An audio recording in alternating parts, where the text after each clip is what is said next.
માં ભારતનો જીડીપી વૃદ્ધિ આરામદાયક 5% વધી જશે. ડિસેમ્બર ક્વાર્ટરમાં ટકાવી રાખવાની ગતિ. નાણાં મંત્રાલય 29 ડિસેમ્બરના રોજ બહાર પાડવામાં આવેલા તેના અર્ધવાર્ષિક આર્થિક સમીક્ષા અહેવાલમાં જણાવ્યું હતું કે ભારતનું અર્થતંત્ર નાણાકીય વર્ષ 24માં સરકારના 5%ના વૃદ્ધિ અંદાજને આરામથી વટાવે તેવી અપેક્ષા છે.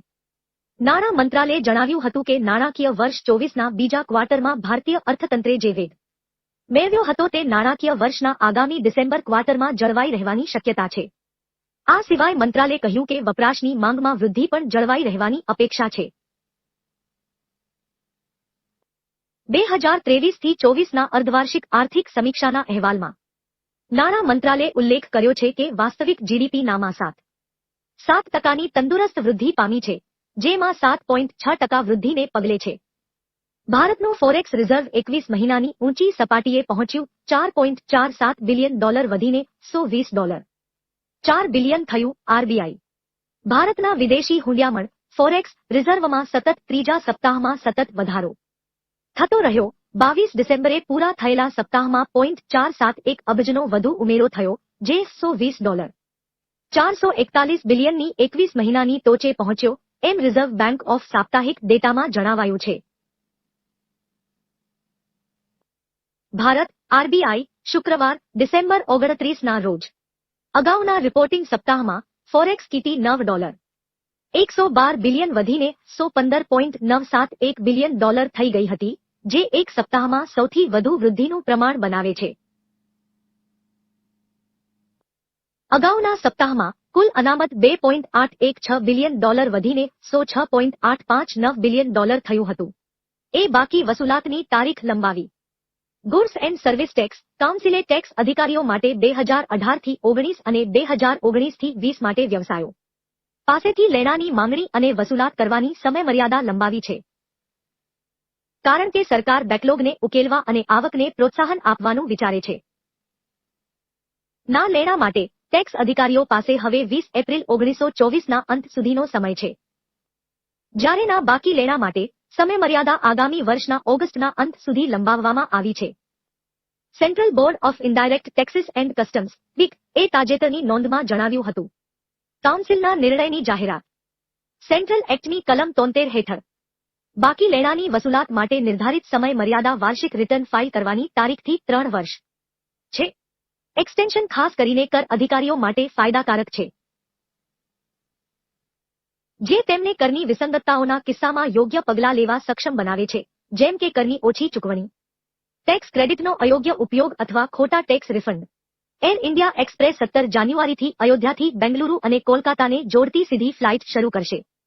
એર ઇન્ડિયા એક્સપ્રેસે 29 ડિસેમ્બરે જણાવ્યું હતું કે તે 17 જાન્યુઆરીથી 2 મુખ્ય મહાનગરો બેંગલુરુ અને કોલકાતાથી અયોધ્યા માટે સીધી ફ્લાઇટ શરૂ કરશે. અયોધ્યા અને ત્યાંથી કનેક્ટિવિટી વધારવા માટે એરલાઇન દિલ્હી ઉપરાંત આ રૂટ પર સીધી ફ્લાઇટ્સનું સંચાલન કરશે. અગાઉ એરલાઇને કહ્યું હતું કે તે મહર્ષિ વાલ્મીકી ઇન્ટરનેશનલ એરપોર્ટ અયોધ્યા ધામના ઉદ્ઘાટનની સાથે 30 ડિસેમ્બરે અયોધ્યા અને દિલ્હી વચ્ચે તેની પ્રારંભિક ફ્લાઇટ્સનું સંચાલન કરશે. ખાનગી એરલાઇનરે કહ્યું કે બેંગલુરુ અયોધ્યા રૂટ પરની પ્રથમ ફ્લાઇટ 17 જાન્યુઆરી 2024ના રોજ સવારે 8.05 વાગ્યે ઉપડશે અને સવારે 10.35 વાગ્યે અયોધ્યા પહોંચશે. રિટર્ન ફ્લાઇટ અયોધ્યાથી બપોરે 3.40 કલાકે ઉપડશે અને સાંજે 6.10 કલાકે બેંગલુરુ પહોંચશે. તેવી જ રીતે અયોધ્યા કોલકાતા રૂટ પર ફ્લાઇટ અયોધ્યાથી સવારે 11.05 વાગ્યે ઉપડશે અને બપોરે 12:50 વાગ્યે કોલકાતામાં ઉતરશે. કોલકાતા અયોધ્યા ફ્લાઇટ કોલકાતાથી બપોરે 1:25 વાગ્યે ઉપડશે, જે બપોરે 3:10 વાગ્યે અયોધ્યામાં ટચડાઉન કરશે. એપ્રિલથી નવેમ્બર માટે રાજકોષીય ખાધ 50.7% ઘટીને ₹9.07 ટ્રિલિયન થઈ. સરકાર ભારતની રાજકોષીય ખાધ અત્યાર સુધીમાં 2023થી 24માં એપ્રિલ અને નવેમ્બર વચ્ચે વાર્ષિક ખર્ચના 57%થી ઘટીને ₹9.07 ટ્રિલિયન થઈ ગઈ છે, જે ગયા વર્ષના સમાન સમયગાળામાં 58.9% હતી. તે નાણાકીય વર્ષમાં સરકારની કુલ આવક અને કુલ ખર્ચ વચ્ચેનો તફાવત છે. એપ્રિલ-નવેમ્બરની ચોખ્ખી કર આવક ₹14.36 ટ્રિલિયન અથવા વાર્ષિક અંદાજના લગભગ 62% હતી, જે ગયા વર્ષના સમાન સમયગાળામાં ₹12.25 ટ્રિલિયન હતી. સરકારી ડેટા અનુસાર આ સમયગાળા દરમિયાન કુલ ખર્ચ ₹26 52 ટ્રિલિયન અથવા વાર્ષિક ધ્યેયના લગભગ 59% હતો, જે ગયા વર્ષના સમાન સમયગાળામાં રૂ. 43 ટ્રિલિયન હતો. નાણાં પ્રધાનની સૂચના પછી ભારતીય ક્રિપ્ટો રોકાણકારો સ્થાનિક પ્લેટફોર્મ પર જઈ શકે છે. ભારતીય ક્રિપ્ટો પ્લેયર્સ માને છે કે નાણાં મંત્રાલય ક્રિપ્ટો એસેટ્સ સાથે કામ કરતા 9 ઓફશોર વર્ચ્યુઅલ ડિજિટલ એસેટ્સ સેવા પ્રદાતાઓને કારણ બતાવો નોટિસ જારી કર્યા પછી દેશમાં રોકાણકારો રોકાણ માટે સ્વદેશી પ્લેટફોર્મ પર જઈ શકે છે. નાણાં મંત્રાલય હેઠળના ફાઇનાન્શિયલ ઇન્ટેલિજન્સ યુનિટ એ ગુરુવારે પ્લેટફોર્મ્સ જેમ કે બીનાન્સ, સૌથી મોટા ક્રિપ્ટોકરન્સી એક્સચેન્જ અને કુકોઇનને મની લોન્ડરિંગ વિરોધી કાયદાનું પાલન ન કરવા બદલ કારણ બતાવો નોટિસ જારી કરી હતી અને ઇલેક્ટ્રોનિક્સ અને ઇન્ફોર્મેશન ટેકનોલોજી મંત્રાલયને વિનંતી કરી હતી તેમની વેબસાઇટ્સને અવરોધિત કરવા. સ્રોત પર કર કપાત ના અમલીકરણ પછી ભારતીય એક્સચેન્જો પર ન્યૂનતમ પ્રવૃત્તિ જોવા મળી હતી કારણ કે રોકાણકારો ઓફશોર એન્ટિટીઝમાં શિફ્ટ થયા હતા. જો કે ના ગઈકાલના નિર્દેશને પગલે મને વિશ્વાસ છે કે લોકો હવે ભારતીય પ્લેટફોર્મને પસંદ કરશે. હવે બજાર કેવું હતું અને કેવું રહેશે એ મામલે અમારા સહયોગી અને એડિટર અભિજીત ભટ્ટની નિષ્ણાતો સાથે ચર્ચા જોઈએ. ધન્યવાદ દિશા. દર્શક મિત્રો, ઇન્ડિયા ન્યૂઝ ગુજરાતના બિઝનેસ રાઉન્ડઅપમાં આપનું સ્વાગત છે. દર્શક મિત્રો, 2023નું વર્ષ પૂર્ણ થઈ રહ્યું છે. ગયો સપ્તાહ શુક્રવારે આ વર્ષનો છેલ્લો ટ્રેડિંગ સેશન હતું. શુક્રવારે શેરબજારનો કારોબાર નબળાઈ સાથે સમાપ્ત થયો. વર્તમાન કેલેન્ડર વર્ષના અંતિમ દિવસે બીએસઈ સેન્સેક્સ 170 પોઈન્ટની નબળાઈ સાથે 72,240ના સ્તરે બંધ થયો, જ્યારે નિફ્ટી 50 ઇન્ડેક્સ 47 પોઈન્ટની નબળાઈ સાથે 21,731ના સ્તરે બંધ થયો હતો. વર્તમાન કેલેન્ડર વર્ષના છેલ્લા ટ્રેડિંગ દિવસે શેરબજારમાં થોડી નબળાઈ નોંધાઈ હતી અને સેન્સેક્સ નિફ્ટી નબળાઈ પર બંધ થયા હતા. શુક્રવારે સેન્સેક્સમાં નબળાઈ જોવા મળી હતી, જ્યારે નિફ્ટી પણ નબળાઈ સાથે કામ કરી રહ્યો હતો. તો દર્શક મિત્રો, આ જ બધી વાત અને 2024ના વર્ષમાં બજાર કેવું રહેશે તે મામલે આપણી સાથે ચર્ચા કરવા માટે બે શેરબજાર નિષ્ણાતો આપણી સાથે જોડાયા છે, નિખિલભાઈ ભટ્ટ અને સુહાસભાઈ ફ્રૂટવાલા. બંનેનું સ્વાગત છે. સુહાસભાઈ, મારો અવાજ આવે છે? સુહાસભાઈ, સૌથી પહેલો સવાલ તમને કે વર્ષના અંતિમ ટ્રેડિંગ દિવસે જે પ્રકારે સેન્સેક્સ અને નિફ્ટી નબળાઈ સાથે બંધ થયા, એની પાછળનું કારણ શું? એનું કોઈ કારણ કોઈ દેખાતું નથી અભિજીતભાઈ. હજુ પણ બુલ્સ ઇન્ટેક જ છે.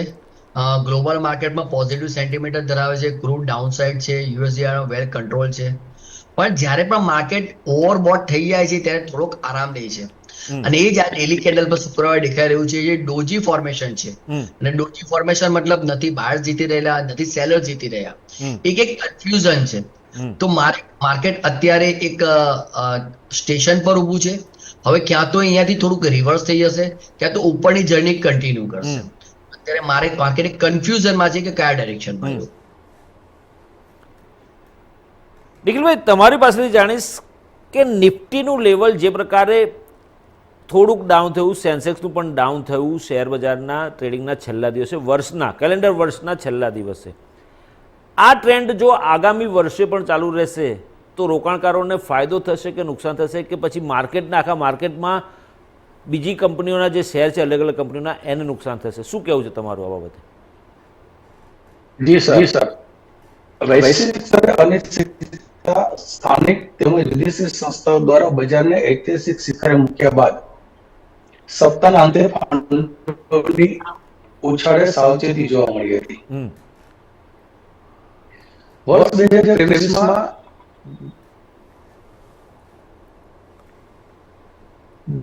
નિખિલભાઈ, આપના ઇકો સાઉન્ડ આવી રહ્યો છે. નિખિલભાઈ, બજાર છે એની અંદર ભારતની માર્કેટ કેપમાં સૌથી વધારે ઇકો સાઉન્ડ આવે. નિખિલભાઈ, એકમાંથી લોગ આઉટ કરી દો, એક જ ચાલુ રાખો, કારણ કે ઇકો સાઉન્ડ આવે છે, બેઉમાંથી અવાજ આવે છે, એના કારણે ઇકો સાઉન્ડ થાય છે આપનો.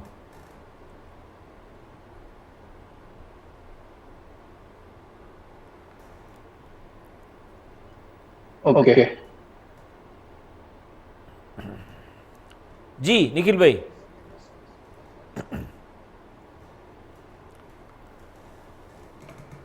નિખિલભાઈના કે ટેકનિકલ પ્રોબ્લેમ આવે છે, સુહાસભાઈ સાથે આપણે ચર્ચા કરીએ. સુહાસભાઈ, નિફ્ટીનું લેવલ જે પ્રકારનું જોવા મળ્યું, શું લાગે છે કેમ આ પ્રકારનું લેવલ જોવા મળ્યું અત્યારે? નિફ્ટી એક ડોજી ફોર્મેશન ચાર્ટ પર બનાવ્યું છે અભિજીત સર, અને એક કન્ફ્યુઝન બતાવે છે. ભાઈ મારી ગણતરી પ્રમાણે નિફ્ટી 21,600 ની નીચે થોડું સસ્ટેન થાય તો 500 પોઈન્ટ નો માર્કેટમાં એક કડાકો જોવા મળી શકે છે, અને એને હું એક હેલ્ધી કરેક્શન તરીકે કાઉન્ટ કરું છું. જે નવા ઇન્વેસ્ટર એ એક્ઝિસ્ટિંગ ઇન્વેસ્ટરને ફરી મોકો આપશે સારા સ્ટોકને એડ કરવાનો. તો હું આ જે કરેક્શન છે તેને એક હેલ્ધી કરેક્શન કન્સિડર કરું છું અને એક ઓપોર્ચ્યુનિટી તરીકે કન્સિડર કરું છું. જી નિખિલભાઈ, તમારી પાસે આવું. શુક્રવારે Nifty mid cap 100 BSE small cap ઇન્ડેક્સમાં વધારો નોંધાયો, જ્યારે નિફ્ટી આઈટી અને નિફ્ટી બેંક નબળાઈ પર કામ કરી રહ્યા હતા. આ આખા વર્ષ દરમિયાન આપણે જોયું કે દિવાળી પછીના જે સપ્તાહ હતા અને જે ટ્રેડિંગ થયું, ટ્રેડિંગ સેશન્સ હતા, એમાં ક્યાંક ને ક્યાંક આ બધા શેર્સના ભાવ જે છે એ ક્યાંક તેજીમાં જોવા મળતા હતા, પરંતુ છેલ્લા દિવસે કેલેન્ડર વર્ષના અંતિમ ટ્રેડિંગ સેશનમાં ડાઉન થયેલા જોવા મળ્યા. એની પાછળનું રીઝન શું ગણી શકીએ આપણે અત્યારે? હાલમાં જે બજારની અંદર સર મારા ટેકનિકલ કોઈ પ્રોબ્લેમ છે પ્લીઝ.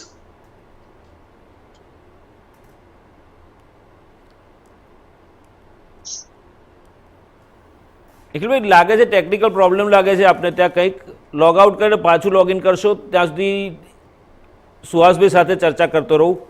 સુહાસભાઈ, મેં જે નિખિલભાઈને સવાલ કર્યો એ જ સવાલ આપને રિપીટ કરું. જી સર. નિફ્ટીમાં જે પ્રકારે mid cap 100 BSE small cap ઇન્ડેક્સમાં વધારો નોંધાયો, જ્યારે નિફ્ટી આઈટી અને નિફ્ટી બેંક નબળાઈ પર કામ કરી હતા, એનું રીઝન શું ગણી શકાય? કારણ કે આપણે આખા વર્ષ દરમિયાન જોયું અને દિવાળી પછીના ટ્રેડિંગ સેશનમાં પણ આપણે જોયું છે અને આપણે ચર્ચા પણ કરી છે કે આ સેક્ટર્સના શેર્સના ભાવમાં ક્યાંક ને ક્યાંક વધારો જોવા મળ્યો હતો અને સારું ટ્રેડિંગ કરી રહ્યા હતા, પરંતુ છેલ્લા દિવસે કેલેન્ડર વર્ષના અંતિમ દિવસે કેમ આ ડાઉન થયું થોડું?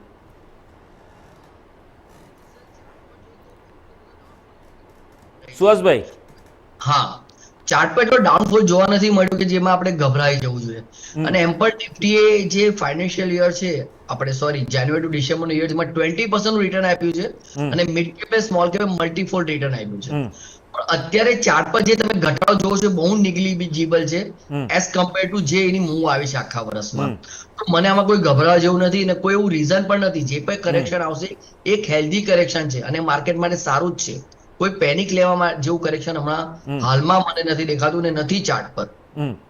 જી સુહાસભાઈ, જે પ્રકારે આઈપીઓનો જે છે, આઈપીઓનું પણ સારું એવું ટ્રેડિંગ રહ્યું અને આગામી વર્ષમાં પણ આઈપીઓ ઘણા આવી રહ્યા છે, અને એવું પણ જાણવા મળ્યું છે કે ટાટા જે ફર્સ્ટ ક્રાયનો જે છે એ વેચી રહ્યું છે અને એના કારણે ક્યાંક ને ક્યાંક આગામી દિવસોમાં એનું લિસ્ટિંગ પણ થવાનું છે શેર બજારમાં. તો એને પાછળનું એમાં રોકાણ કરવું કેટલું હિતાવહ રહેશે? ટાટાનો સ્ટોક શેર બજારમાં આવો એ બહુ પોઝિટિવ કહેવાય છે. અને ટાટા એક રિલાયેબલ મેનેજમેન્ટ તરીકે છેલ્લા ઘણા વર્ષોથી આપણે જાણીએ છીએ કે એને પોતાના ઇન્વેસ્ટરોને સદા માટે વેલ્થ ક્રિએટ કરતી જ રહી છે અને કરતી જ રહેશે. તો સ્ટ્રોંગ મેનેજમેન્ટ આઈપીઓ લઈને આવે તો ચોક્કસ સબસ્ક્રાઇબ કરવું જ જોઈએ. અને માર્કેટ માટે પણ એક પોઝિટિવ આઉટલુક તરીકે જોવામાં આવે છે. કારણ કે ટાટા માર્કેટમાં આવું તો ઘણા નવા ડોર પર માર્કેટમાં એક્સપ્લોર થઈ રહ્યા છે. એને જોઈને બીજી ઘણી કંપનીઓ એના માટે ઉત્તેજિત થઈ રહી છે અને પોતાના આઈપીઓ લઈને આવી રહી છે. તો આનો એક બહુ પોઝિટિવ વસ્તુ ગણું છું. ટાટાનો ઓલરેડી એક આઈપીઓ આવી ચૂક્યો છે જેને ઓલમોસ્ટ જે 500 રૂપિયા પર આપવામાં આવ્યો હતો, જે 1200 થી 400 રૂપિયા સુધી ગયો, તે બહુ સરસ રિટર્ન આપ્યા છે અને ભવિષ્યમાં પણ આટલી જ એક્સપેક્ટેશન મને ટાટા શેર પર રહેશે અને ઇન્વેસ્ટરને પણ રહેશે. જી નિખિલભાઈ, મારો અવાજ આવે છે આપને? હા સર, ક્લિયર અવાજ. જી જી જી નિખિલભાઈ, તમને સવાલ કરું કે જે પ્રકારે છેલ્લા ટ્રેડિંગ સેશનમાં વર્ષના 2023ના વર્ષના છેલ્લા ટ્રેડિંગ સેશનમાં શેર બજારમાં વધતા શેરોમાં Tata Consumer, Tata Motors, Bajaj Auto અને આઈસર મોટર્સના શેરો હતા, જ્યારે ખોટ કરતી કંપનીઓમાં બીપીસીએલ, ઓએનજીસી, એસબીઆઈ અને કોલ ઇન્ડિયા. તો આની પાછળનું કારણ શું ગણી શકીએ? કારણ કે આ જે 4 કંપનીઓના જે શેરના ભાવ ઘટતા ગયા એ ઇન્ડિયાની ભારત સરકારના હસ્તકની કંપનીઓ કહેવાઈ રહી છે, જ્યારે પ્રાઇવેટ સેક્ટરના શેર્સના ભાવ વધ્યા. તો શું લોકોને જાહેર સાહસમાં ઇન્ટરેસ્ટ નથી ને ખાનગી સાહસોમાં વધારે ઇન્ટરેસ્ટ હોય એવું લાગી રહ્યું છે? શું કહેવું તમારું? જી સર વિદેશી રોકાણના ભારતીય શેરબજારમાં પ્રવાહ સાથે સ્થાનિક રોકાણ કરવામાં પણ એક અતિ ઉત્સાહ જોવા મળી રહ્યો છે અને પરિણામે તેજીની વ્યાપક બનતી જોઈ રહી છે.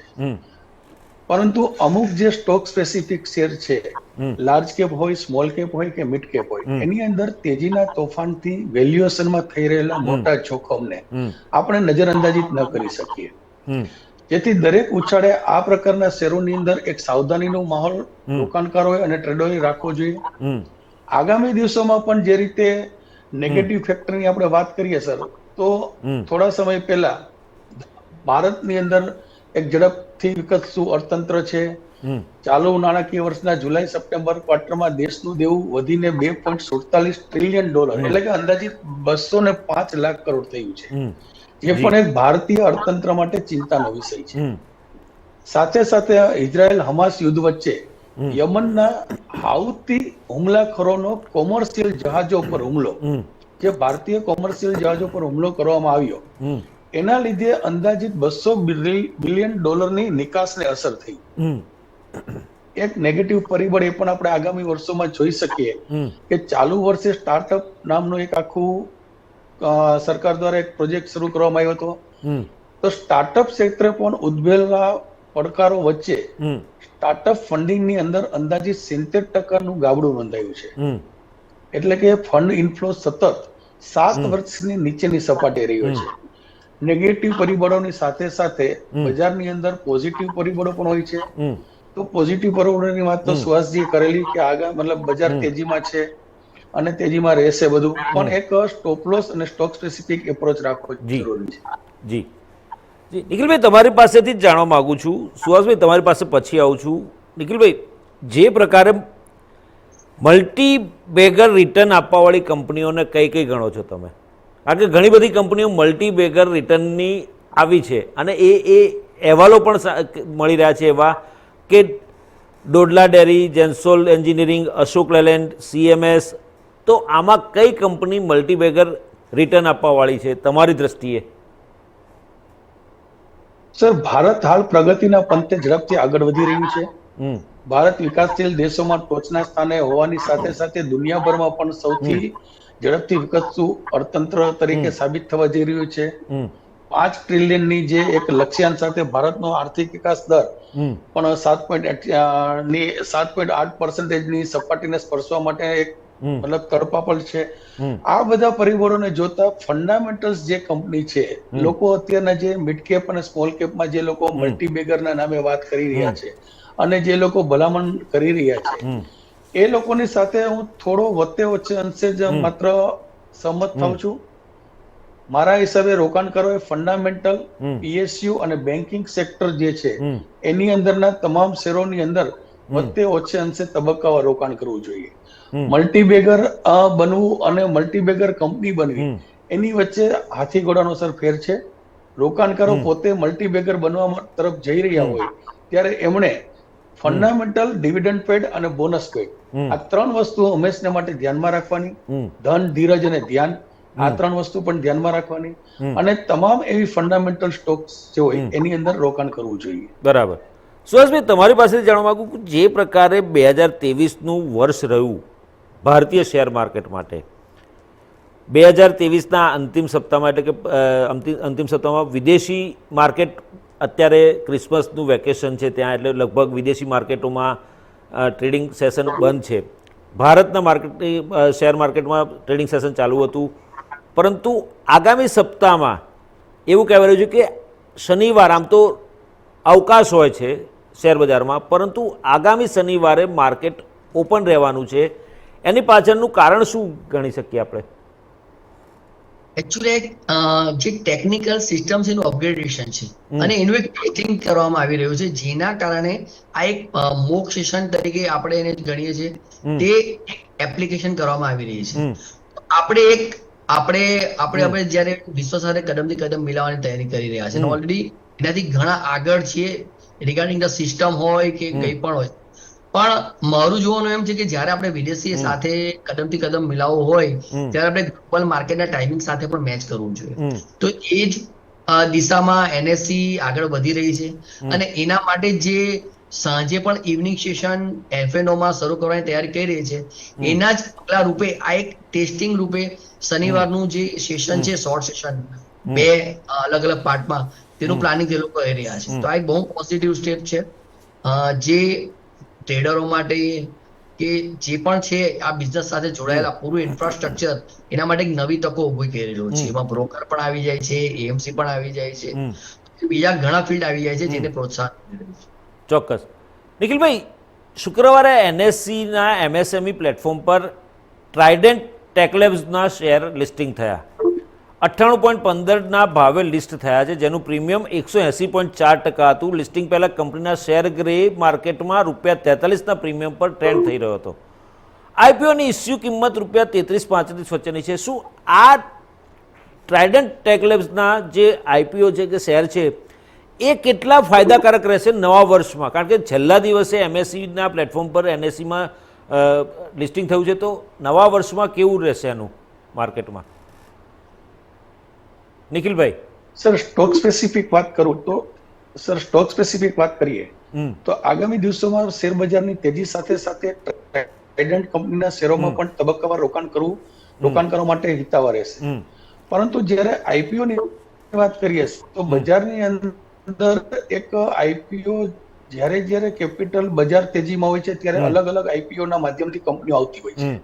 જ્યાં સુધી કંપનીના ફંડામેન્ટલ્સ, કંપનીનું સેલ્સ, કંપનીનો પ્રોફિટેબિલિટી, કંપનીની ડિવિડન્ડ પોલિસી અને કંપનીનું જે કંઈ પણ આગામી વર્ષોનું પ્રોજેક્શન રિપોર્ટ છે ન જાણીએ, ત્યાં સુધી મારા હિસાબે IPO અને એના લિસ્ટિંગ પછીની જે મુવમેન્ટ, એમાં રોકાણ કરવું એ સાવધાની વર્તવાની અતિ આવશ્યકતા છે. ચોક્કસ. હવે આપણે નવા વર્ષની માર્કેટની ચાલ ઉપર જઈએ. નિખિલભાઈ, તમારાથી શરૂઆત કરું કે સામાન્ય રીતે જાન્યુઆરીમાં માર્કેટમાં તેજી વધારે જોવા મળતી હોય છે, કારણ કે નવું વર્ષ છે, કેલેન્ડર યર્સ છે, નવું વર્ષ છે. નવા વર્ષમાં જે પ્રકારે ચાલ રહેતી હોય છે, આ વર્ષ કેવું જોઈ રહ્યા છો? કારણ કે આપણા માટે, દેશ માટે એક મહત્વનું વર્ષ પણ છે, કારણ કે 2024ની લોકસભાની ચૂંટણી પણ એપ્રિલ મેમાં આવી રહી છે. તો માર્કેટની ચાલ જાન્યુઆરી 2024થી કેવી જોવા મળશે આપણને? સર, સામાન્ય રીતે જાન્યુઆરી મહિનામાં તેજીનો એક માહોલ રહેતો હોય છે, કારણ કે પ્રી બજેટ રેલી 1 ફેબ્રુઆરીના રોજ એક બજેટ ડિક્લેર થવાનું હોવાથી પ્રી બજેટ રેલીની પણ એક શક્યતાઓ જોવાતી હોય છે. પરંતુ હાલમાં જે તેજીનો ઉછાળો જોવા મળી રહ્યો છે, એ એક અતિ ઉછાળા તરીકે હું એને જોઈ રહ્યો છું. વર્ષ 2008માં થી લઈ અને વર્ષ 2022-23 સુધીનું આપણે જો સર્વેયુ જોઈએ તો જાન્યુઆરી મહિનો વચ્ચે ઓછે અંશે પ્રોફિટ બુકિંગનો જોવા મળ્યો છે. બરાબર. અને નિફ્ટી માટે તો અને સેન્સેક્સ માટે તો હંમેશને માટે એ અસ્થિર જ રહ્યો છે. તો થશે એક લેવલથી, ટેકનિકલ લેવલથી બજાર સ્ટેબલ થઈ અને જો ફંડામેન્ટલ સ્ટોકની અંદર, લાર્જ કેપ સ્ટોકમાં નવી તેજીનો માહોલ, એટલે કે નવી ખરીદીનો માહોલ જો જોવા મળશે, તો આગામી 2024નું વર્ષ, ચાહે પોલિટિકલ ઇસ્યુ હોય, ચાહે મતલબ કોઈ પણ એવા નેગેટિવ ફેક્ટર્સ હોય, તો પણ એક તેજીનો જ માહોલ બની રહેવાની એક સંભાવના જોઈ રહી છે. ચોક્કસ. સુહાસભાઈ, આપણી દ્રષ્ટિએ કેવું રહેશે 2024ની શરૂઆતનું સપ્તાહ માર્કેટ માટે? હા, અભિજીત સર, હું સેમ પરફોર્મન્સની આશા રાખી રહ્યો છું, કારણ કે ઘણી પોઝિટિવ વસ્તુઓ પાઇપલાઇનમાં છે. જે રીતે ગવર્મેન્ટ નવી નવી વસ્તુઓ, જેમ કે ઇલેક્ટ્રિક વ્હીકલ હોય, ઇન્ફ્રાસ્ટ્રક્ચર હોય, એનું એનાઉન્સમેન્ટ કરી રહી છે. મતલબ કે બધી કંપનીઓ માટે, રેલવે માટે, ઇન્ફ્રાસ્ટ્રક્ચર બધા માટે પોઝિટિવ આઉટલુક છે. એની સાથે જોડાયેલી ઘણી કંપનીઓ ફાયદો થવાનો છે. અને કોઈ પણ દેશનું ઇન્ફ્રાસ્ટ્રક્ચર જ્યારે મજબૂત થાય છે, ત્યારે ઓટોમેટિક બધા ઉદ્યોગોને ઓટોમેટિક પ્રોત્સાહન મળતું હોય છે. બરાબર. કન્ઝ્યુમર લેવલ વધી રહ્યો છે, રિટેલ લેવલ પર સારું કામ થઈ રહ્યું છે. તો હું પોઝિટિવ જોઉં છું. પણ માર્કેટનો જે અનુભવ છે તેના આધારે કહું, જેમ નિખિલભાઈએ કવર કર્યું કે થોડુંક ગભરાટ હવે થોડુંક રાખવાની જરૂર છે, એટલું એગ્રેસિવ થવાની જરૂર નથી. કે માર્કેટ જેમ 45 ડિગ્રીથી સ્ટ્રેટ ઉપર જવું એ બહુ ડેન્જર વસ્તુ છે. જ્યારે આવા માર્કેટમાં કરેક્શન આવે છે ત્યારે મોટા મોટા ગાબડા પડે છે. એટલે હું આશા રાખું કે થોડું હેલ્ધી કરેક્શન આવે તો આ સસ્ટેનેબલ રહે. અને જાન્યુઆરી મંથ, નિખિલ સરે સાચું કીધું, જાન્યુઆરી મંથ એક રીતનો અનપ્રેડિક્ટેબલ રહ્યો છે. અપ ડાઉન્સ ઘણીઓ જોવા મળ્યા છે અને 70% ટાઈમ એમાં એના ઓપનિંગ થી 4 થી 5% ઘટાડો મોટે ભાગે જોવામાં આવ્યો છે. તો મારી ગણતરી એ જ છે કે થોડી સાવચેતી રાખો અત્યારે. અને બીજું ટેકનિકલ ટર્મ્સ ની વાત કરું કે જ્યારે કોઈ મોટી ઇવેન્ટ પાઇપલાઇનમાં હોય, જેમ કે બજેટ હોય છે અને ઇલેક્શન જે આપણા નેક્સ્ટ યર આવવાના છે, તો ત્યારે માર્કેટમાં થોડો ગુડ્સ ઓફલોડ મતલબ સેલિંગ આવવાની તૈયારી રાખવી જોઈએ એ ચોક્કસ સમયે. ચોક્કસ.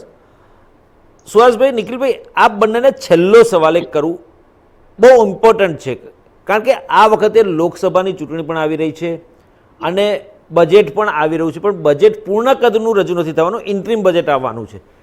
તો સામાન્ય રીતે આપણે જોતા આવ્યા છીએ કે છેલ્લા જે દર વર્ષે બજેટ આવે એના આધારે બજારની ચાલ નક્કી થતી હોય છે, બજારનું ટ્રેડિંગ કેવું રહેશે અને ટ્રેન્ડ નક્કી થતો હોય છે, પરંતુ આ વખતે પૂર્ણ કદનું બજેટ નથી આવી રહ્યું, તો બજારનો ટ્રેન્ડ કેવો રહેશે? સુહાસભાઈ, તમે પહેલા આપજો જવાબ, નિખિલભાઈ તમે ટૂંકમાં જવાબ આપજો, સમયનો અભાવ છે આપણી પાસે.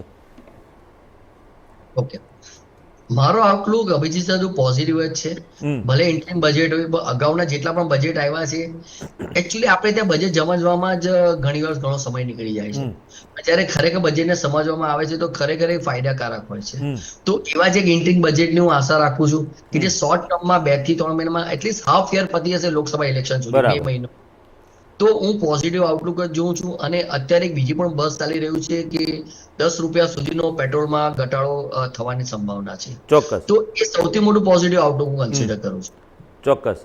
નિખિલભાઈ, તમારો અભિપ્રાય શું છે? સર, હું બંને સુહાસજી સાથે સહમત છું અને હું ટેકનિકલ લેવલ્સ ઉપર જઈશ. નિફ્ટી ફ્યુચર આગામી સપ્તાહે જ્યાં સુધી 22,008 પોઈન્ટની સપાટી ક્રોસ ન કરે ત્યાં સુધી દરેક ઉછાળે પ્રોફિટ બુકિંગની શક્યતાને નકારી શકાય નહીં. જે ટ્રેડર્સ છે, જે ઇન્વેસ્ટર છે, આ લોકોએ નિફ્ટી ફ્યુચરની વાત કરું છું, જાન્યુઆરી મહિનાની 22,008 પોઈન્ટ જ્યાં સુધી ક્રોસ ન કરે ત્યાં સુધી દરેક ઉછાળે પ્રોફિટ બુકિંગની શક્યતા જોવા મળે છે. ચોક્કસ. 21,808 પોઈન્ટની સપાટી જો બ્રેક થશે તો ફ્રી ફોલની શક્યતા જોવા મળશે. પ્રી બજેટ રેલી હોય, ફંડામેન્ટલ સ્ટોક્સ હોય, ફંડામેન્ટલ તેજી હોય, અહીં તેજીને એક થાક ખાવો અતિ જરૂરી ગણાય છે. આ ટેકનિકલ લેવલ્સ ના સંદર્ભે વાત કરું છું. ચોક્કસ. સેમ વસ્તુ બેંક નિફ્ટીમાં પણ જ્યાં સુધી 48,008 પોઈન્ટની ઉપર બેંક નિફ્ટી ટ્રેડ કરી રહી છે ત્યાં સુધી એમાં એક તેજી તરફી લક્ષ્ય રાખવું, પરંતુ 48,000 પોઈન્ટની સપાટી બ્રેક કરતા જ બેંક નિફ્ટીની અંદર પણ એક ફ્રી ફોલ જોવા મળી શકે. ચોક્કસ. ચોક્કસ. નિખિલભાઈ, સુહાસભાઈ, બંનેનો ખૂબ ખૂબ આભાર અમારી સાથે જોડાયા અને બિઝનેસ અંગેની ચર્ચા કરી એ બદલ. તો દર્શક મિત્રો, જે રીતે 2023ના અંતિમ ટ્રેડિંગ સેશનમાં શેર બજારમાં ક્યાંક નબળાઈ જોવા મળી અને તેને કારણે સેન્સેક્સ અને નિફ્ટીમાં ક્યાંક ઘટાડો જોવા મળ્યો, પરંતુ 2024નું વર્ષ છે એ લોકસભાની ચૂંટણી પણ આવી રહી છે. સાથે સાથે લોકસભાની ચૂંટણી હોવાને કારણે બજેટ પૂર્ણ કદનું જે આવતું હોય છે દર વર્ષે, તે 2024-25 માટેનું જે બજેટ રજૂ થશે એ બજેટ ઇન્ટ્રીમ બજેટ હશે, પરંતુ સામાન્ય રીતે બજેટની અસર માર્કેટ ઉપર સીધી થતી હોય છે, ત્યારે બજેટ જેટલા પણ અત્યાર સુધીમાં રજૂ થયા છે એની ફૂલ ગુલાબી અસર થઈ છે. તો આવનારા સમયમાં એટલે કે 2024નું વર્ષ શરૂઆતથી જ શેર બજાર માટે ફૂલ ગુલાબી રહેશે અને તેજી સાથે આગળ વધે એવી સંભાવનાઓ વ્યક્ત કરવામાં આવી રહી છે. દર્શક મિત્રો, બિઝનેસ રાઉન્ડઅપમાં અત્યારે બસ આટલું જ. વધુ સમાચારના અપડેટ્સ માટે જોતા રહો ઇન્ડિયા ન્યૂઝ ગુજરાત, ગુજરાતી ધડકન. નમસ્કાર. તો દર્શક મિત્રો, આ હતું અમારું સાપ્તાહિક બિઝનેસ રાઉન્ડઅપ. વધુ સમાચાર અને અપડેટ માટે જોતા રહો ઇન્ડિયા ન્યૂઝ ગુજરાત, ગુજરાતની ધડકન.